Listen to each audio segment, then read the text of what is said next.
Welcome back to Better Living. I'm Stephanie Martinez, in for Better Charity Freeman today, if I could spit that out for you this morning on this Friday, getting a little tongue-tied. But joining us right now, we do have from Citizens Advisory Group, we have Kevin Booker with us this morning. Thanks for joining us. Thank you. It's a pleasure to be out here. Oh, it's always nice to have you. And today we are touching on the 4 important factors to consider when deciding when to start collecting Social Security. Yes, so, what an appropriate venue. Most people associate golf as a nice recreational activity for retirement. So Social Security is going to be a key component to that, making up 40 to 60% of most retirees' post-retirement finances. So there's certainly huge considerations as to when is going to be the appropriate time to start those benefits, because with the longer we wait, the larger that benefit's going to be. So the first one that I kind of like to highlight is the impact over the long haul of the cost of living adjustments that Social Security applies to your benefit. Okay. So cost of living adjustments are not guaranteed, but that benefit we're going to get from Social Security is not necessarily going to be a level benefit throughout our retirement. So when we consider when we start our benefits, the larger our initial benefit base, the larger our cost of living adjustments will be throughout our retirement as well. When should we just even start considering this and really giving this some serious thought? At what age? Yeah, I think that's a great question. And I think it's probably prudent to start thinking about it and understanding what your options are, probably as early as 55-ish, just so you can start making those retirement plans and making sure you're positioning your assets in the proper way to make the very best decisions when it comes to both retirement and your Social Security strategy. Anything that we need to have maybe set in place before we even start that consideration that you should think as maybe a younger adult?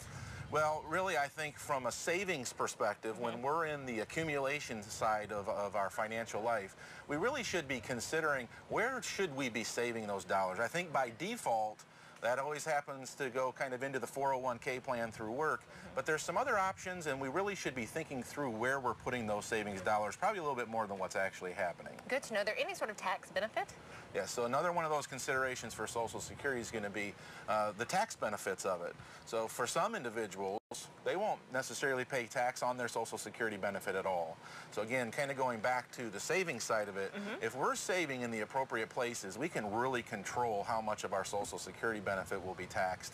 But in the worst case scenario, Social Security will be 15% tax-free for retirees. So if we can get more out of Social Security, we're getting some good tax-free benefits as well. Where would we find those appropriate places? Well, we need to consider 401k plans, Roth 401k plans, Roth IRA plans. They have different tax considerations to them, and they will impact how much of our Social Security benefit will be taxed as well. I know a third highlight here is some of the situations where you can actually get paid while waiting. Yeah, so this is kind of the big one. So that seems easy. Yeah, so when you think about your Social Security benefit estimates, so they're reporting that to you through your Social Security statement, and they kind of give you a couple different snapshots in time. Well, if we wait all the way till age 70, that's going to be the largest benefit. So if we eliminated the age 70 requirement to that and we just looked at the numbers, everyone would pick that one because it's the biggest one. True. Right, but there's a cost, and that's waiting. But what most people aren't aware of is that sometimes we can actually collect a benefit while we're waiting, because there's different types of benefits. Now, there's some rules and regulations that we have to understand, but we don't necessarily have to wait all the way to age 70 before we start collecting anything. That's good. That's a plus for sure. Now, on the fourth one that you have noted here, the increased survivor widow benefit. Yeah, so that is kind of one of the other main considerations that we have to make. So if we're a married couple and one of us is going to have a higher benefit amount because of our work history is better than the other, the higher benefit ultimately is the one that's going to end up being the benefit for the survivor.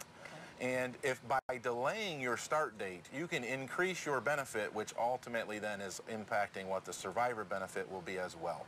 So we have to make an informed decision in all of those areas and not just focus in on, we retired, it's time to start Social Security, and just that initial monthly amount. And if we have our viewers, if they have more questions for you, I know we have some dates for them. If you want to go ahead and pop up this full screen that we have this morning. Yeah, so we have a variety of seminars seminars, informational, educational seminars, from topics ranging from Medicare to Social Security and then just broad retirement planning. So we do have a couple of those coming up. They are usually associated with a dinner. Okay. So we have a couple coming up here in July that are going to be kind of broad retirement planning topics at Rockwell's Steakhouse down at the Oliver House, as well as Mancy's Italian. Those are at the end of July. And then coming back in August, we have some presentations very specific to Social Security. Now, you would like people to RSVP for these? Yes, it does require an RSVP, and these events do fill up quickly. So probably the best thing to do is just give our office a call and talk through which one of our presentations would be the most appropriate fit for you. And let me go ahead and give you that number in case you're not looking at your screen right now. That number for you is 419-872-0204. Again, 419-872-0204. That is a number that you need to call to RSVP. Anything else coming up from Citizens Advisory that you would like to highlight this morning? Well, we always have a lot going on. Of course you do. We're actually in the process of building a new office facility so that we can continue to grow our business and further help our community and our clients. So that's an exciting thing for us. We're hoping to be in early September. So keep your eye out for that. And I always like to know kind of what you're hearing back from those coming to these seminars. We get extremely positive feedback, information that most consumers are not aware of, that help them make the very best decision for their individual situations. Kevin, I can't thank you enough for joining us here this morning on Better Living. Hope to see you again soon. All right, thank you. All right, stay right here with us. We have more from the 2015 Marathon Classic when we come back to Better Living.